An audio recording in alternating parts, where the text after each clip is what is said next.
Welcome to Armchair Expat, the podcast meant to get you out of your lazy boy and into your new life abroad. I'm Shannon Acton, founder of Bargain Homes Abroad, and I'm riding shotgun as we chase the dream of life beyond borders. Each episode, we'll hear stories from people who've left their comfort zone to explore the world. They'll share their highs, their lows, and their in-betweens, all meant to lovingly light a fire under your bum, so you can stop dreaming about it and start living it. So if you're stuck in your comfy recliner, scrolling through dreamy destinations, wondering what if, it's time to swap that raggedy old armchair for a one-way ticket. Let's freaking go, people.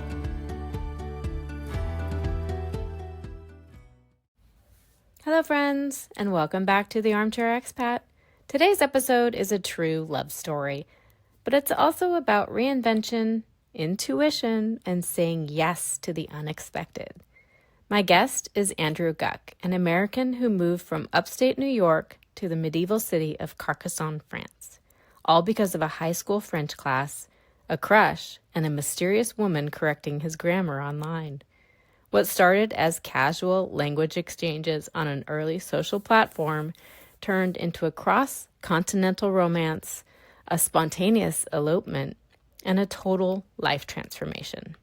Andrew has built a brand new career, learned a new language, and eventually become one of the top real estate agents in his region. This conversation is funny, heartfelt, and full of perspective for anyone who's wondering if this wild idea they have might actually be the right one. Let's dive in. But first, before we dive in, this episode is brought to you by International Living, trusted since 1979 to help people like you live better, spend less, and move smartly overseas. Their guidance has helped thousands find their perfect corner of the world, from coastal Portugal to mountain villages in Mexico. Right now, they're offering listeners a special freebie. When you sign up for their daily postcard e-letter, you'll get a sneak peek in their brand new book, European Living, the Complete Manual for Americans Over 55. And you can check out your free chapter, The Loophole That Allows You to Live in Europe 360 days a year without a visa. Sign up to grab your free chapter at intliving.com/EU live. That's intliving.com/EU live. Big thanks to International Living for supporting the show and for inspiring so many of us to think beyond borders. Hello, Andrew. Welcome to the Armchair Expat podcast. I'm so thrilled that you're here today. Hi, Shannon. Thanks for having me. It's good to see you again. Good to see you. So let's just dive right in. Let's get a little of your backstory, where you're from, and then we'll get into how you ended up where you ended up. Okay, fantastic. Well, I'm from upstate New York. I spent most of my life in the suburbs of Rochester, New York, and then eventually moved towards the Buffalo region for a little while, for several years, and went to university in the Buffalo area as well. How I ended up in France is quite an interesting story. I live in Carcassonne right now. If anybody of you ever watched, I think there are a few medieval movies where they might have like the medieval city of Carcassonne in the background, that sort of thing. But I've been in Carcassonne. I've been in France for 14 years now. But how I ended up here was, I'll have to go back to when I was a child and in school, you kind of have to pick a language. And I remember it was Spanish, German, French, or Latin were the choices we had. And my best friend Derek Wilson and I both chose French. And I think we liked a girl who we knew was going to be in the French class or something along those lines. But everybody else was pretty much picking Spanish. That was kind of the thing. Everybody says you need to learn Spanish and that's going to be the future. And me, I'm kind of a rebel. And I thought, no, I want to do something different than everybody else. And I just thought, I don't know, there's something romantic about France or the language as well. And I remember I was probably 10 or 12, and there had been an episode of The Simpsons when Bart ended up in France and having to stomp grapes or something. And I was always intrigued by that, and I thought that was kind of funny. But what actually happened is my friend Derek, many years later, 18 years went by, and I didn't see him. We both moved, and we didn't see each other. And I found him on Facebook, and I was communicating with him, and I found out that he had spent some time in Paris at the American University of Paris, and he studied French. He got his master's in French. And I was thinking to myself, well, what did I do with my life here? I didn't go anywhere with my French after high school. I took 3 years of it, and that was it. And it kind of motivated me to want to learn French again. I was at university at the time, studying telecommunications, and I just thought maybe that was something I could put on my resume if I improved my French. So I had no plans of ever moving to France or anything like that. And back then there was this website. It was called livemocha.com, and it was a language learning website where pretty much every language existed. And it was kind of like a mix between Rosetta Stone and Facebook. At the time, it was kind of before Facebook had really taken off, but there was a social aspect to it, like a social media aspect. You'd have your profile photo, and you could communicate with other users. And the point was that you could use this program for free if you would correct other people's English, for example. And you get points, and you could reuse those points to continue learning French. So I was doing this for several months, and I noticed there was this really cute girl who was correcting my French quite a lot, and her name was Alexandra. So I started correcting her English, and you could private message people and have conversations. And one day I think I private messaged her, and I was asking her, hey, could I noticed you've been correcting my French quite a bit and telling me I need to conjugate my verbs and whatever it was. And I asked her, for some recommendations on some music and movies and that sort of thing. And that's kind of how things slowly progressed. And she gave me some really good recommendations on French music and her favorite movies and that sort of thing. And little by little, we started communicating a bit more. And then I said, I really think I want to go to France. This was maybe summertime. And I said, I think I'm going to go. And little by little, we started communicating to the point where we had Skype. This was before Zoom and everything else. So eventually we ended up going on a video call together. And it was a catastrophe because I realized her English was not good enough to talk, and my French wasn't good enough to talk, because we had been communicating using Google Translate for the most part. And I had very basic French still at that point, and she had basic English skills. And on video, what ended up happening is I had to copy paste everything she was saying into Google Translate, and she was doing the same, and that's how we communicated. And we exchanged emails and phone numbers, but for the most part, we tried doing the video thing, and it just didn't work out too much. But I got to see her, and I thought, oh wow, she's really cute and everything. And eventually, one day I ran into my friend Derek. We had lunch together, and I told him, I said, oh, I met this French girl. She's really nice. Her name's Alexandra, and I've got her phone number. He's like, you should call her. And I was like, but I can't talk to her. And I said, I know you speak French. Would you talk to her for me? And I called her up and bonjour, and that was like the extent of. And I quickly handed him the phone, and he was speaking in perfectly fluent French. Oui, ça va. Je m'appelle Derek. Je suis un ami d'Andrew, introducing himself and everything. And she was really surprised that his French was perfect. And I never told her that I had this friend. But long story short, he sort of organized me going to France to meet her.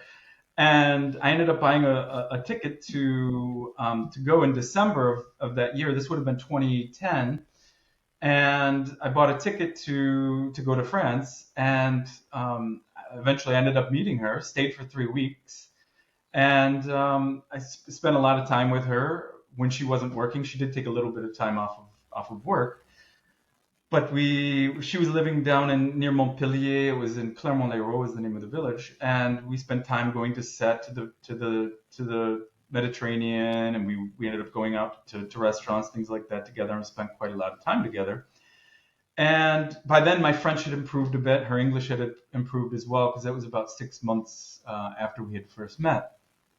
And I know it was pretty much love at first sight for both of us, I think. And we spent Christmas together and New Year's and everything together. And then eventually I had to return. I was still in university at the time. I had one more semester. This would have been January of 2011. I had one more semester to finish before graduating. So we said goodbye at the airport and everything. And she was in tears, and it was very emotional. And next thing I know, my flight was actually canceled. So I got one more day to spend with her before having to leave. And then back to the US, and we didn't see each other for a while, but we communicated via email for the most part, text messaging. Um, this was still before WhatsApp existed, so I was probably paying like, I don't know, $1 per text message or something at the time. Um, but we stayed in communication, and I actually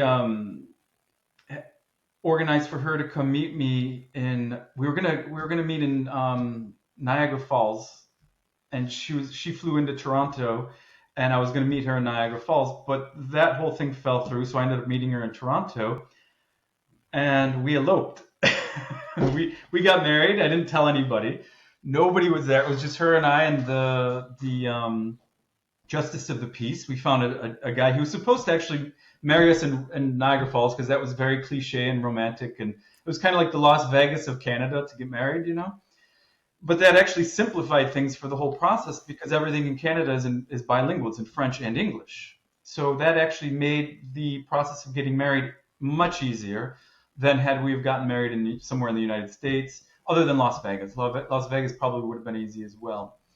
Um, so long story short, we we eloped, and I didn't tell anybody. Sure, she didn't tell her family. I didn't tell my family. But she stayed for a week or so, and it was a bit hectic getting back to the U.S. because we got stopped at the border, and they fingerprinted her and took mug shots, and like they stopped. They're like, "Why does she have so many clothes?" And they thought she was like staying for, she was just going to overstay her visa or something. And I said, she's a woman. What do you want? I mean, if all women want to pack extra clothes in case it's cold, warm. You don't know what the weather's going to be like. So they let us go eventually. But I did, at that point, I don't think she didn't meet my family or anybody at that point. It was just her and I. And I started the process for the visa, which was the most complicated part of the entire thing from beginning to end, I would say, is getting a visa. I had no clue how it worked. I had just graduated from universities and I started working at that point, and I didn't have a lot of money, so I couldn't pay one of these visa services, which I recommend to all my clients now. Um, but I had to go all the way down to New York City, and I ended up taking a bus overnight to get there. I had never been to New York City in my life, and so I slept on the bus, got there for my appointment at the prefecture, and everything ended up going very smoothly. In the end, the poor girl in front of me, I will never forget this. She got all the way there for her appointment and forgot her passport. Oh So, no. oh my God, I'm so lucky that didn't happen to me.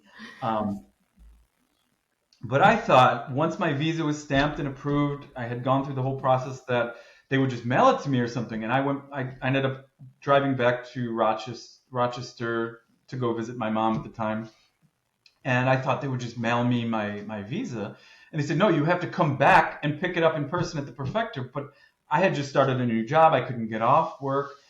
Luckily, I had a friend she was studying at university in New York City. She actually went and picked it up for me, and she ended up mailing it to me. But after that would have been, I think, June of 2011, and by September, I had quit my new job that I had just started in June. I sold everything I owned, sold my car, said goodbye to my family and friends, and I moved in with my French wife in a small apartment in Clermont-Lérault, and had no money, no job, no nothing, just my suitcase with a few clothes, and that was it. And here we So, are, and it all worked out. and it all worked out, and so I think that the whole point of that story, it's much different than probably how anybody else is ever going to end up coming in France. It was just, I just completely, I'm one of those people. I just go with the flow, and whatever the universe brings me, I'm gonna follow it. There's certain signs that the universe gives me, and I believe also in the law of attraction and things like that. And I thought it was, I don't know. I think in retrospect, I wouldn't do anything to change it. I did have friends that I did eventually tell what I was doing, and family as well, and they thought you're crazy, and what if she's an axe murderer or things like that? And I just thought, you're crazy. And here we are. I'm 14 years later. We're still married, and many of my friends who doubted it are probably divorced right now. So, or probably unhappy. I don't know. I mean, it's funny. But my friend Derek, him and his wife, who was pregnant at the time with their first baby, ended up visiting us in Carcassonne, and we spent a week together and kind of reminisced about our childhood and things like that. All the trouble we got in school because we were really bad. We were big troublemakers. But so it's quite funny to have him visiting me in France, and because he really helped me along on my journey. I think to this whole thing, he was really a part of the puzzle. I think really Oh, yeah. a major piece in the whole thing. Between the Facebook thing, him taking the phone and calling my wife at the time, and just we spent hours just having conversations. I remember in discussions. We went to a carnival together. I remember at one point, and he was telling me about France and what it's like when you first get there, and the vibrations of like a new language that you've never heard, and just everybody speaking a new language and you don't understand, and it's just won't, won't, won't, won't, won't. And I remember a lot of the stories that he told me, and I was kind of reliving these things at one point, and I just thought how grateful I am to him, and I've thought about putting him in my will at one point because because I think I really kind of do owe a lot to him for being here. Yeah, absolutely. I mean, and the whole time you're talking, I'm like, this is a Hallmark movie. And your friend Derek is seriously, he's like almost reminiscent of like Cyrano de Bergerac, right? Like he was the translator, except for Exactly. it went in your favor. Exactly. He wasn't the one in love with her in this case, but yeah, he was the interpreter for me. And now my French is fluent. This is 14 years later. I actually have French nationality. My wife and she speaks fluent English, and my whole life has just completely changed because this one silly decision to just pick up a new language, which started with me going to a library and picking up those living languages books with the CDs and the Live Mocha website. Unfortunately, it doesn't exist anymore, but it was a really good program too. And I think so. I kind of met my wife online, but not a dating website. Well, actually, you used it it's like Tinder back in the day, right? Unintentionally as well, yeah, because I had been communicating with other people too. This other gentleman, and I still remember his name was Tim. He was kind of communicating with me, and we would just go back and forth, and he would tell me about life in France and what it was like. Because my only idea of France was what I had seen in movies like Amélie Poulain or things like that. You kind of have this, but it's always kind of like this cliche, really old-fashioned style of France. It's nothing like what France really is like, because France is much different than when you're living in the U.S. What you think it's going to be like.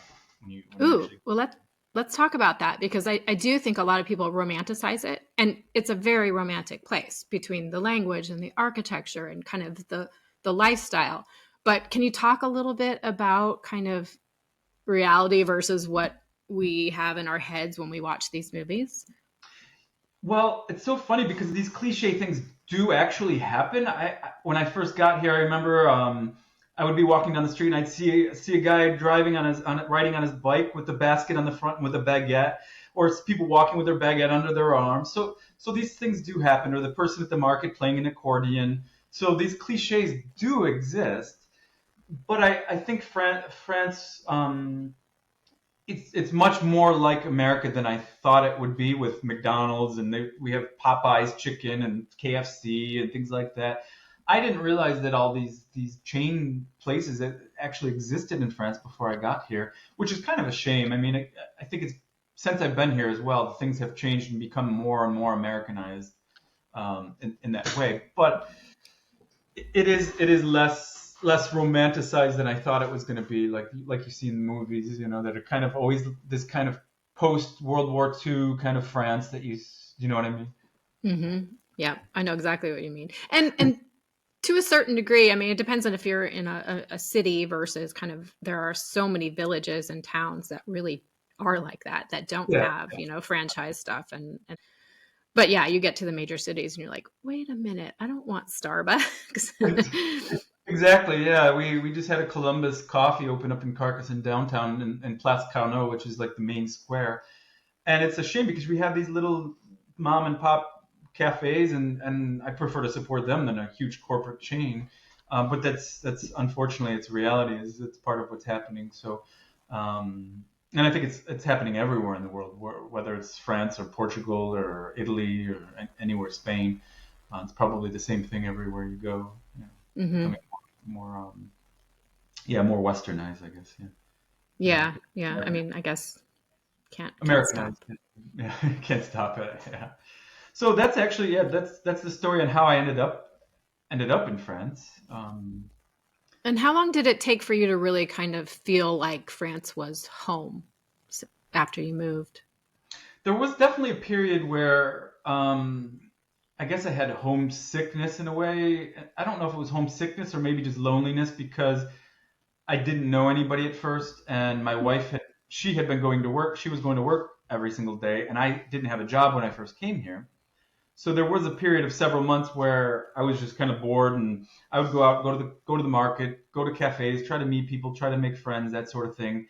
Um, so there was that period where I was kind of lonely and homesick. But I think maybe I would say maybe within a year or two. I don't know. I couldn't put an exact time on it, but definitely within a year, I felt like France was home, and I wanted to stay. I never had a point where I said, I don't like it here anymore. I want to go back to the U.S. Never at any point. That never happened to me. So it was always home for me. It was just maybe not specifically the village that I was living at. After a while, I kind of thought, I don't really like this village anymore. I want to go somewhere different, maybe somewhere bigger, somewhere more like a city kind of life as opposed to a tiny, a small town or a small village. Um, And how did you end up in Carcassonne? well, my wife's parents have been living here now at this point for 20, 25 years. So that was kind of like the next natural place to move was to actually we had moved to another place called Rodez, which is further north. I know. And I know it. Yeah. gone there. There's a Musée Soulage there. I don't know if you've ever been, but I have, yeah. you've been to Rodez. Okay, it's a beautiful town, and when you go there, it's much cleaner than a lot of places down in the south. I don't know. There's something appealing to it for me, and I kind of fell in love with that. But after living there, I realized this is not what I thought it was going to be like. People there were extremely closed-minded. They weren't open to foreigners. There weren't any other foreigners that I had really met there, maybe one or two. But it was very hard to make friends because these were more kind of country people. It was very much an area where when you go hiking, for example, you'd see sheep everywhere or cows everywhere. It was more country kind of living outside of the city itself. So I think people were more closed-minded, and it just wasn't for us. And after a few years, we decided to move to Carcassonne, and Carcassonne is 3 million tourists a year. It lives off of the wine and the travel, so they're very much more open-minded here to foreigners, and people speak to you immediately in English when they hear an accent, even if you speak French. Um, so we ended up having our house built. So if you ever want to go into a conversation about what it's like to build a house in France, that could be another Whole new podcast episode. episode. But we ended up having our house built, and what was funny is we had been coming here for at that point. I moved to France in 2011. We had our house built and moved in 2018. So 7 years had gone by that we had been regularly coming to Carcassonne, and we saw this plot of land that was for sale, and it just had never been bought. And we always kind of stopped and slowed down and looked at it and thought, oh, and we had looked at houses and we just never found anything that interested us. So we thought, well, why don't we build? And then we thought, well, why not buy that land? It's still for sale. So we called the owners that were selling it and made an offer, and our offer was accepted. And next thing we knew, we were in contact with a constructor and building a house. Wow. And it took about a year, and we ended up moving in, and in 2018, in August 1st of 2018, moved here. And can you tell, for folks that aren't familiar with the area and kind of what region Carcassonne is in? Actually, last week, and this is maybe a little sign, last week Rick Steves was in Carcassonne. I was watching it as I was making Okay. some dinner. I was like, Oh, nice. And I've been there. I was like, he was talking about the medieval fortress, and I was like, yeah, that's so cool. I'm going to be talking to Andrew next week. So, can you tell people kind of where it is, Sure. where it's located in France, and Well, if you take a map of France, France is pretty round, and you cut it in half exactly like France is, or Carcassonne is essentially right in the south. South they say southwest, but it is further west. So it is essentially in the southwest of France, and you can go to Barcelona from here in just a few hours on the autoroute. So it's kind of between uh, south of Toulouse, southeast of Toulouse, and then west of Narbonne, west of Béziers and Montpellier. So it's kind of between Toulouse and Montpellier in the south. what is the what's the climate like there? Is it pretty hot in the summer? Like, what is it? Yeah, it's a Temperate? it's a Mediterranean climate here, so it is considered Mediterranean. So we get drier, hotter summers. So in Celsius, we do get temperatures in the 30s, which would be in the 90s in Fahrenheit. Rarely will it get up into the hundreds. Very rarely in Fahrenheit. You might get a couple of days here and there, but it is typically dry in the summer months. Um, I do love thunderstorms now in the summer because it's quite rare that you get them. And then in the my favorite time of the year is springtime because it's so long. I'm from Rochester where it's essentially winter, snow in March, blizzards, ice storms, and the next thing you know, it's hot. That we don't really have a springtime except for maybe a week or two in May around like the lilac season and but here it starts in February with the almond trees blossoming. I can always tell when spring is here. The first flowers you see are these beautiful white flowers of the almond trees. And then later February you'll see the mimosa trees, these beautiful yellow flowers all around Carcassonne flowering. And so it kind of the temperatures start warming up a bit.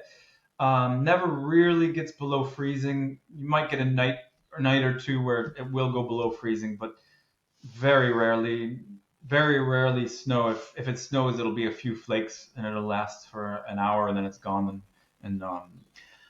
And then springtime is a bit rainier for maybe a couple of days. In April, we've had a lot of rain for maybe a couple of days per week. You'll get 3-4 days of rain, then it'll be nice. Then 3-4 days of rain. So we do get quite a lot of sunshine, nice days where it'll be 60s and 70s in March and April. So June, July, August, you need air conditioning in some parts of the area, depending on your house. But winters are very mild. I like it here.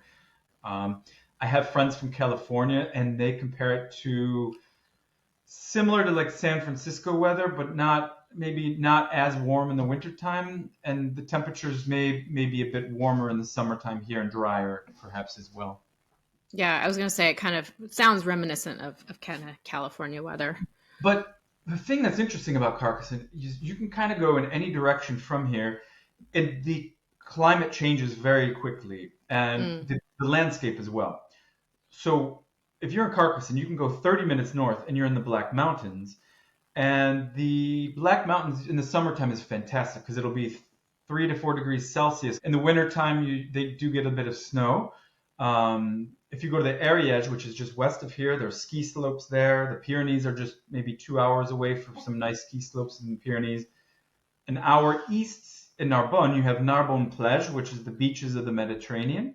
And there's a lot of wind, so that's really famous for kite surfing and that's windsurfing, that sort of thing there. And then even just 20, 30 minutes towards like going direction towards Toulouse or Mirepoix, it goes from vineyards where Carcassonne and the Minervois, that's a very famous wine region here, the Corbière, Minervois, Cabardès.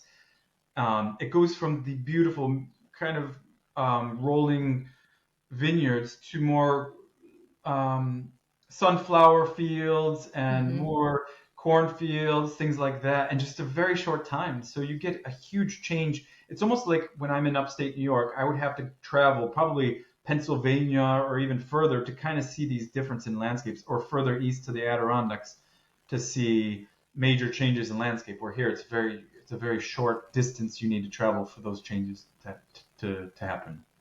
Yeah, I'm very fortunate to have been kind of in the region about 10 years ago. And that's very true. You go on a day trip and drive, and you can see literally everything from mountains and rivers to the beach to, yeah, the sunflower fields were just so beautiful. So beautiful. Exactly. Yeah, that's what So I love varied. here. Here, it's comparable to Tuscany in terms of the landscape. A lot of cypress trees, the Italian stone pines, olive trees, vineyards. So a lot of people do compare the Carcassonne region to Tuscany in terms of the rolling hills and that sort of thing too. Yeah. Yeah. So, what would you say has kind of been the toughest thing for you um, as an American going to France? Has there anything that's been kind of more challenging? There's something that I would say is challenging. At first, it was challenging, and it was actually something I disliked quite a lot, maybe even hated. But I've actually embraced it now, and I like it. And the French have a habit of saying no to everything. Mm. So you want something, you go into a store or you go to the post office, you need to do something. It's almost like they always kind of want to argue with you, and or it's just no. It's always no, no, you can't do that. It's not possible. C'est pas possible. C'est pas possible. It's not possible. And I find that at first it can kind of be frustrating, but when you decide to embrace it yourself, you kind of learn that in America we just say yes to everything and we don't put boundaries up, and um, we can kind of have this fear of saying no to people that we're not going to be liked if we say no. And I find it really kind of helped me in terms of just learning to just not have to say yes to everything. And there were moments that I can remember arguing with somebody at the, whether it's the post office or the tax office, or whether it's getting my visa renewed. Like they'll have a list when I got my visa renewed, and they'll have like 10 things you need to bring, and I bring every single thing on the list, and I get there and they ask me for something that's not on the list, and I say c'est pas sur la liste, it's not on the list, and they say, oh, but the list is exhaustible. We can ask for anything we want. So it's almost like you want me to bring my entire file cabinet with me. I mean, like, you know what I mean? So it gets frustrating, but I have learned that it taught me to kind of put boundaries up, and that I don't have to say yes to everything. And this way of always having to disagree, the difference that my wife was telling me actually comes from when you're even a child, when you're writing essays in America. When you write an essay and or a dissertation or anything, you're kind of given a subject, and you have to pick a side to that subject and argue that side in America. In France, you have to argue both sides of that topic, and then there really is no conclusion in the end. And what's what I'm getting to here, without kind of going off too much on a tangent, is that um, I think the French people, they like to argue, but the good part of that is, if let's say I have a friend who's French and we have a disagreement in politics and we get into a heated debate, the next day we're still friends.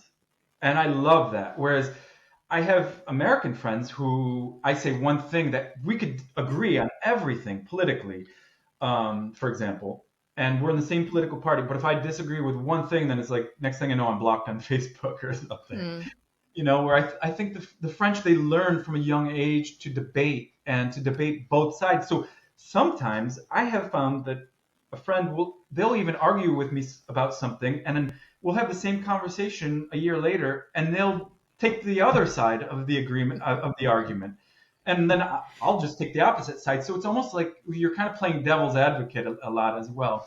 But I think that's one of the things that frustrated me for many years. It probably took me more than 5 years to really embrace it. But I finally did, and I understand it now.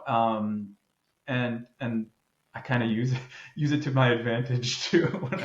Well, It makes sense, and it's fascinating because what to me at first sounded like, wow, it's so close-minded, and it's like, but no, it's actually very open-minded, because to be able to debate and to understand and see perspectives from both sides is, that's true, yeah.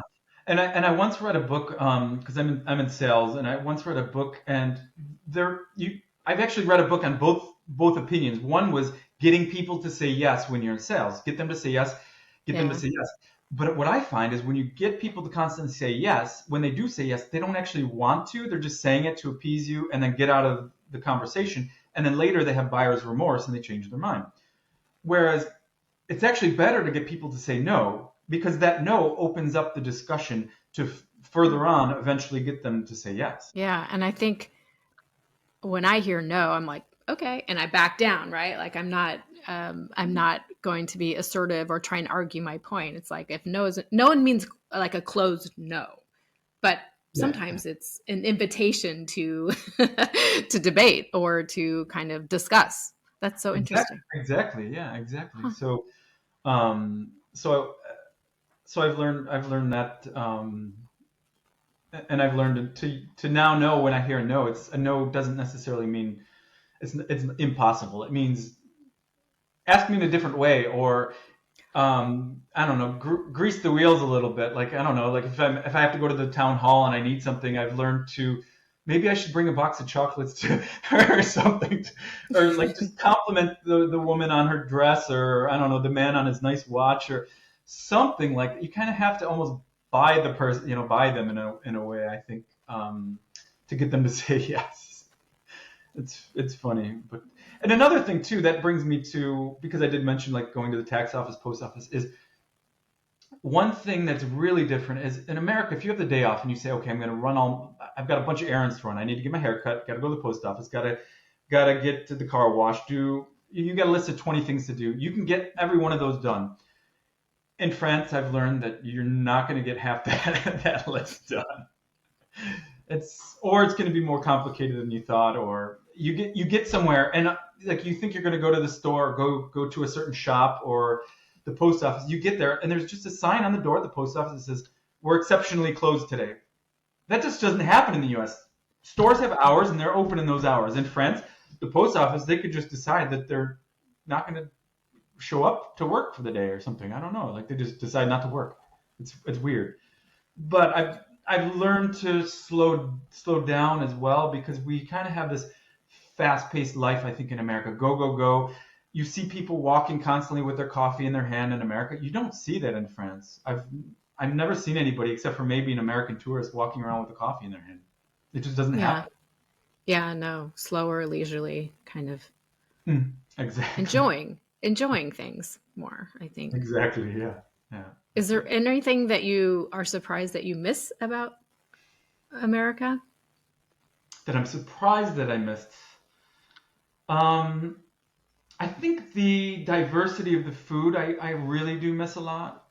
In France, it's kind of French food pretty much everywhere you go. I mean, there is a Lebanese restaurant here, or there might be like a Chinese restaurant, or Vietnamese, or Thai, things like that. And I love really a huge variety of different cultures in terms of food. Um, but I think I kind of miss that, and I miss maybe on a Sunday, like I miss American football on Sundays. We can get it here, obviously, but with the time difference, it's not ideal. And I do miss, like, let's say it's a Sunday afternoon, and I think I could really go for some ice cream, but everything's just closed. The store, like the grocery store's closed, the bakery's closed, everything's just closed on a Sunday. So I miss that. But I think what I miss the most of everything, if I could just have in front, is buffalo chicken wings. I Really? really, really miss because we don't have the French don't eat chicken wings. You can get chicken now, any type of chicken, but not like not spicy. They don't eat a lot of spicy food in general. And I was able for a while to find Frank's Red Hot, which is the main ingredient in the sauce for buffalo chicken, but they don't do chicken wings here. Yeah. So I kind of Well, miss do I see a future a future of you making buffalo chicken wings and selling them on the Carcassonne streets? we need to get more Americans here. I think like a Buffalo Wild Wings. I'll open up a chain Buffalo Wild Wings or something. But no, I don't think it would work here though. The French just they don't like spicy food. Very mild Mm. food maybe, but um, my mouth is watering now thinking about. I'll I have took to my send wife some to you. to the side. I took my wife to I can't remember the name of it. It's the most famous buffalo chicken wing place in Buffalo. Barack Obama even went there when he went to Buffalo. And I took my wife there to get wings, and she had no clue how to eat them. And she's got a fork and a knife. And I said, and you've got like a pile of napkins like this, and the hand wipes and everything. And I'm like, you just got to eat it with your hands. And the French just don't eat with their hands. They will eat a hamburger or a pizza with a fork and a knife, and it kills me. It's like it's blasphemy. It's blasphemy. Oh, that's so funny. That's so funny. Yeah. So let's talk a little bit about your career path. So when you moved, you said you had no job. So talk to me about what it's like finding a job and a career in France in general, but as a foreigner. It's very hard, actually. My wife was in the import export business when I first arrived here, and she was working for our Sardinian man. So she was importing, exporting meats from France into Italy because she speaks Italian as well. She spent some time in Italy, and she was importing, exporting wine, meats, things like that. And she was working for this gentleman, and I thought, well, maybe I'll see if I can go work for him. And I spent the day with him working. He hired me for the day, and well, not just for the day. He hired me, but it ended up being one day, 1 or 2 days, because he was like the most. I would say, I think he probably had ADD worse than anybody I've ever met in my entire life. So I spent the morning was started like putting the stakes in the ground for the vineyards, and then it ended up pruning some vineyards, and then it ended up being shoveling sheep poop and then putting that into and the next thing I knew, I was cutting down trees with him, and we were just all over the place. And then I was in the office making phone calls to sell wine to companies in America, and he was just all over the place. And my wife was just like, "Don't do this. Don't. You got to find something else." He's all like, she could barely deal with him either. And he's still alive. He's 90. I think he's close to 90 something. He's in his mid 90s now. We met him for lunch recently. Really nice Italian guy though, but hard to work for. And he was just driving through these vineyards and like a little kind of Jeep kind of SUV thing, and he was just going so fast. I was scared for my life. So that was the extent of that one day that I worked for him. And then I did have another experience working for like like at a BMW, washing cars for the day, and that I quit after the day too, because these people were just so unorganized. It wasn't even funny, because when I was young, I actually worked for a car wash when I was like 16, 17, and it was so organized. We had like the holster belt like a cowboy, but with the spray bottles and the rags and everything else. And this was just a complete catastrophe. Like nothing was organized, so that was awful. And then I was using this program called Fluens to learn French, and Fluens was a really good software program. It was the biggest competitor of Rosetta Stone, and essentially it was a software program with pre-recorded videos with a tutor built in, and then you would have this 15, 20-minute long session with the tutor, and then you'd move on to these exercises where you're writing in French. That would pyramid, so you're starting with little phrases like je veux, like I want. Je veux une baguette. I want a baguette. Je veux une baguette, s'il vous plaît. So it was a really good system, and I had gone through several levels of that. They had Italian, French, Portuguese, Spanish, and a few other languages. So I contacted Sonia Gill, who is the founder of this company based out of Miami, and I said, "Look, I really love your program. Are you looking for anybody who wants to work? I have tech support background. I have telecommunications degree. I had been in sales my whole life, customer service, that sort of thing." And they hired me to work remotely from Miami, and so I was kind of helping them to build. At the time, they were building the program to transfer, because at the time it came on DVDs, and we were just in the point where everything was kind of going to the cloud, so we were transitioning to this online version of it. So I was kind of helping with the transfer of this to the online version, and then it led to me working in customer service, sales, a bit of everything, admin, and a bunch of other things for the company. And I started then, and just not even 6 months after I arrived in France. So that actually saved me, because I don't think I could have really found a job in France. My French was so limited at the time. And I did find somebody who was looking to hire, and they said, "Look, I really want to hire you, but we have to give the job to a French person before we can offer it to you. And it was very, very difficult at the time. And my French was very limited.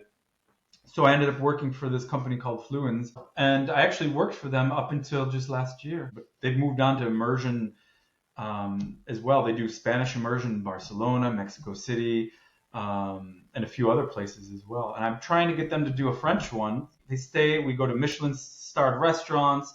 They sit down with a coach for several hours a day, really high intense language learning. So hopefully that'll happen one day. But in the meantime, I'm working for Leggett Immobilier International doing real estate, and I've been with them since 2020. So I kind of had an overlap working for both companies for a while. So you're like the OG remote worker. I mean, that was really unheard of kind of back in 2012. That's true. I never really thought of it until COVID and everybody was flipping out. And I thought, I've been doing this since 2012. I feel like everything in your life is really pioneering. Like you're just kind of you go with the flow, you trust the universe, you get kind of intuitive hits and you just go for it. And I love that. I think that's going to be so expansive for so many people. That's funny you say that, because that's actually what happened to me with real estate too, because I never thought I'd be in real estate. I've been practicing yoga since 2010 maybe. And I just kind of always thought maybe I should be a yoga teacher. And I was going in Narbonne. I met this gentleman, Martin Neal was his name, and he was a yoga teacher, and I was going to do a 500-hour course with him. And I had started the course with him and everything else, and then COVID happened, and I thought, well, what am I going to do now? And then I lost about 80% of my salary at Fluens as well, because sales were going down for them. And then, so how did you get into real estate then? Like, what was the catalyst for that? When I first moved to France, I met this woman, Rosaline, and she had been working at Leggett. She was an estate agent. She's English. And I remember meeting her at one point, nothing to do with real estate, but I just remember, like, in the back of my mind, it was there. And maybe she had helped us look for property at some point, but we never found anything with her. It was kind of the back of my mind. And I had sent my resume to hundreds of things, and I never got any replies when I was looking for a job. And I just kept seeing everywhere I was looking was real estate, real estate, real estate, real estate. And I thought, that must be really, really something that's kind of happening right now in real estate that maybe we should get into. And I asked my wife, what do you think of getting into real estate? And she says, only if we worked for an English-speaking company. And I had remembered my experience looking at properties in France was just horrendous. The agents, they don't even respond to you half the time. They just completely ignore you. I'm thinking, how do you make a living if you're not even going to show properties? And when you ask to see a property, it's just really slow getting back, and then they kind of lie about the way the property looks. You get there and it looks nothing like what you thought. And I was just always disappointed. And I thought, well, if I'm ever an estate agent, I want to do things differently than the way I was treated when I was looking for properties. So my wife and I just decided, okay, we'll see what happens. We contacted Leggett. We sent our resumes and everything, and had the interview. Mm-hmm. But I ended up contacting Leggett. We went to the training program it was up in the Dordogne region for a week. At the time, it was a week-long training. And that's how we ended up working for Leggett. And I never thought of anything of it, like I was going to be this, this great successful agent or anything like that. But I remember in the training, I was really, really enjoying it. And I just thought, I believe in the law of attraction, like I said. And I thought, I went up to the director of the sales at the end of the training. I said, I'm going to be in the top 10, I promise you, in the next year. And he kind of looked at me, yeah, okay, whatever.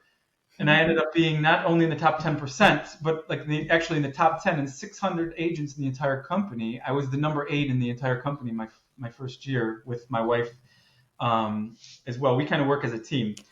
She kind of wanted to always be behind the scenes, so she doesn't want to be seen. She's the one who does the videos for my YouTube channel. She does a lot of the administrative work. She does a lot of the valuation. She does probably more than I do. But she wanted me to kind of be the face of our business. So that's kind of how things happen. But next thing I know, fast forward 5 years later, and I'm now the director, essentially we call it the area coordinator, which is essentially the director of the Aude department, the Ariège and the Tarn, and we've got 31 agents on our team now that all work together. And So it's crazy. Crazy. I can't remember how we connected. I'm racking my brain, but it was July of 2020 when I started Bargain Homes Abroad. So we've got that Okay, little same year, yeah. same year, same time frame. And we must have connected within a year or so of that. And I Mm-hmm. think the one thing that I noticed about your listings in comparison to most of the listings that I find in France, the pictures are phenomenal. The video is phenomenal. And you have a personality, and your listings are so thoroughly, like everything about them is just so professionally done. And I think that is a testament to kind of your mind and how it works. And also your approach is so much different. And I think that shows. And Mm-hmm. obviously I'm not surprised you went to the top right away, because that makes a difference, especially when you're trying to attract English speaking buyers, right? It's a different mindset, a different market. Americans don't understand in the French real estate market. We don't have the MLS system, Yeah. so we can't work with other agencies openly the way we can in France. But so it's a completely different system. And I just thought, like, I have to do something different and innovative. And the first thing I did, um, which seems strange and silly that it's such a little thing, but I noticed nobody in the company, when they're emailing, I didn't know what anybody looked like.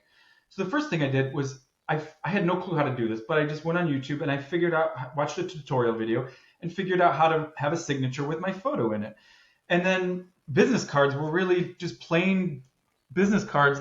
And I thought, same thing, no photo. And I said, no, we got to get our photo on our business card. And then eventually that led me to doing the YouTube channel, because nobody had a YouTube channel that was actually doing videos here either.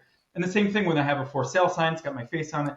And then I had advertising done, and I have a bus that was going around Carcassonne for 2 years that had my big fat head on it. But the thing is that I never had any experience in photography. Nobody taught me photography. I decided one day, same with French. Nobody taught me, like, I learned a little French in high school, but I decided I want to learn. And when I want to do something, I just figure it out on my own. And that was the same with photography. I watched hundreds of videos on how to take photos, how to use the camera, how to shoot in RAW, how to edit in Lightroom. And then I took that same method that I used for photography, and I applied it to real estate. And my wife did the same thing for videos. She didn't know anything about videos. And that was funny how the YouTube channel came about, was that in COVID, we found people wanted us to go to houses for them and put them on WhatsApp and show them a video of the house. But imagine if a house is 40-minute drive, you're going back and forth, you're there for an hour. And I thought, there's got to be an easier way to do this. Can we just make a video somehow? And the thing is, the first videos were just awful. They were god awful. I had no clue what I was doing. I tried watching videos, and they just came out. And I told my wife, "Can you do this?" And she's like, "I'll try." And she started filming with her phone at the time, and they were actually pretty decent videos. So I think I have a philosophy that, okay, you're gonna do something. It's gonna suck when you first start. Everything you do, you're gonna suck at.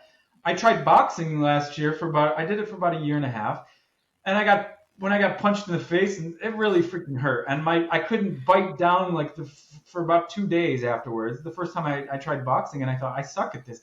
But eventually I got better at it. And everything I do, I think that's my philosophy, is you just gotta kind of put yourself out there, try something new, no matter what it is. Worst case, you failed, but it's almost like that's the whole point, is like whether you're Arnold Schwarzenegger and you're lifting weights, failure is actually what's going to make you stronger and make you successful. That point when you can't get that last rep in, you're going to have to fail. And it's that last repetition that you're trying to get, that you failed to get, that makes you stronger. And I think that's kind of what my philosophy of life is. And if tomorrow I lost everything that I own, and you took me like the little Google guy, and the pin dropped me somewhere else with nothing, I think I'd be able to make it somehow. Yeah. Well, I love your philosophy. I love the way you tackle life. I do remember reading Green Lights by Matthew McConaughey, and he just kind of said, you get these signals in life, and he says it's either a green light, which means just go, go, go, or if it's a yellow light, it might mean you need to kind of slow down and reevaluate the situation, or pivot, and maybe do something differently. Or if it's a full red light, okay, do you stop? What do you do at this point when the universe is telling you no? Yeah. Okay, don't continue. Like, just find something else. It's not working. And it's kind of like the whole fallacy with like the sunken cost fallacy. Like, just because you put X amount of time, money, effort into something, if you get to that red light and the universe is just saying don't do it, it's not working, just stop, just do something else. And for me, like, this real estate thing has just been green light all the way. So I'm going with the flow. I'm not stopping. At some point, who knows, maybe I'll pivot, maybe I'll try something else. I've done other things in my life that I probably had 15 different career things, from printing to I've worked in banks, I've worked in real estate, I've worked in car wash, like I mentioned earlier, and maybe I'll try something new. It'll be a new chapter in my life at some point, So, Yeah. Well, I think we have to have a whole new podcast episode just talking about the kind of the real estate ins and outs and all of the the differences between. I would love that. Yeah. Yeah, it'd be good. Yeah, it'd be good. So we're kind of running out of time, but I really want to get your perspective on anyone who is looking to move abroad and make a big leap of faith, similar to what you did. What would you tell them? First thing I would say is I, I'm definitely a person who follows intuition. I think that we all have this innate nature that we ignore sometimes, and we try to look at the data and follow data.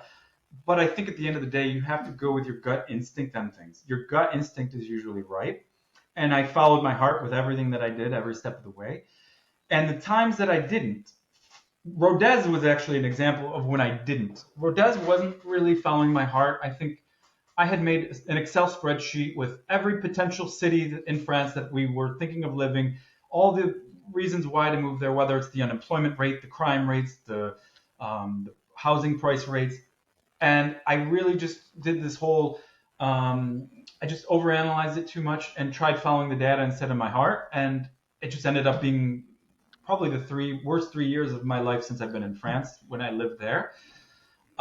So my advice is follow your instinct, number one. And I would say you gotta leave for the right reasons as well. I think I chose romance, love, that sort of thing. That was my passion. France was where I wanted to go. Something since I was a child told me picked France for me. I don't know. Maybe I have like this astral projection somehow where I had lived in France in another life. I don't know. Maybe I kind of like to think of things like that. Maybe I lived in France in another life. Who knows? But that's something attracted me to France. So if you're gonna leave the United States or wherever it might be that you're living, and you want to move somewhere else overseas, go with your gut, go with your heart, go with your instinct, and do it for the right reasons. If you just decide that you're angry about, I don't know, maybe political things that are going on, and you want to leave the country because of that, I don't know. I mean, as much as I'd love for you to come here and buy a house for me, and it would make me, and help my career, I think that's not necessarily the best reason to do it. I think you might end up being disappointed in the end. Does that make sense? Absolutely. It absolutely makes sense. Yeah. I mean, someone said in an earlier podcast interview, it was make sure you're not running from something, but heading towards something. That's how I felt. Right. I always felt like there was a magnet, and it was pulling me towards France. Nothing ever pushed me away from America. I never had it in my mind that, oh, I want to leave the United States and I want to get out of here or anything like that. I don't know. When I saw my friend Derek and met Alexandra, my wife at the time, it was just, I felt like it was a magnet to bring me. Yeah. You followed the crumbs and you followed your heart. So where can everyone find you if they want to connect with you, Andrew? I think the easiest is just my YouTube channel. You can find me on search Andrew Guck on YouTube. We've got tons of great videos on there. Just reach out to me. You can contact me via email, Facebook, Instagram, YouTube, and I'll be happy to work with anybody that wants to move to France. Yeah. This was an amazing conversation. Thank you so much for being so open, and I really enjoyed it. So thank you for coming on. Thanks for having me, Shannon. That was really, really good chatting with you. I really enjoyed it. And I'd love to come on in the future if you ever want to do another one to talk more about real estate in general or anything else about the process of going through nationality or visas and things like that too. Yeah, there's so much we did not get to in our hours. So I'm going to hold you to that. You're coming back. All right. Thank you. Thanks. All right. And that's it for today's episode. Thanks for listening and spending some time with us. I hope you enjoyed the conversation. Make sure to follow the show and leave a review. It will really help others find us. And if you're dreaming about a life abroad or already living it, I'd love to hear from you. You can connect with me on Instagram at bargainhomesabroad or on our website, www.bargainhomesabroad.co. Until next time, keep exploring, keep dreaming, and I'll see you back in the armchair soon. Bye-bye.